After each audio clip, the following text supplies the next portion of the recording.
Sri Lanka's permanent representative to the UN in Geneva, Ravinatha Aryasinha, says the High Commissioner for Human Rights has chosen to cast aspersions and denigrate a democratically elected government.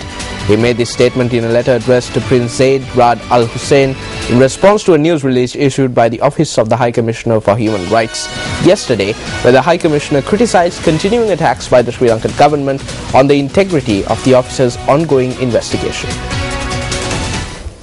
In the letter, Ambassador Aryasinha writes that it is extremely regrettable that a news release should have been issued on this matter attributed personally to the High Commissioner, questioning the integrity of the government of a sovereign nation, which has been a member of the United Nations since 1955.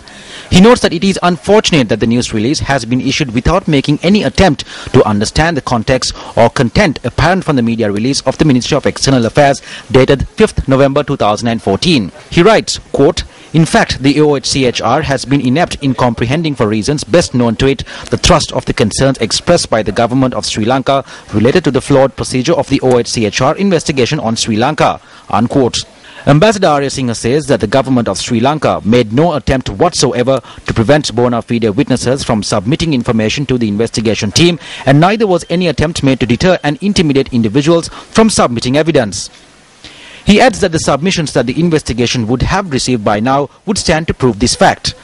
Furthermore, Aryasinha notes that the government's categorical rejection of the investigation established by the Human Rights Council is not tantamount to concealing information.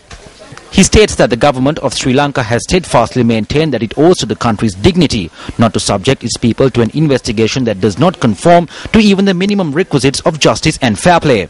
Ambassador Aryasinha adds, quote, "It is a matter of deep concern to note that you, as a high official of the UN system, have resorted to the use of intemperate language to attack and vilify a sovereign member of the United Nations. Further, you have chosen to cast aspersions and denigrate a democratically elected government."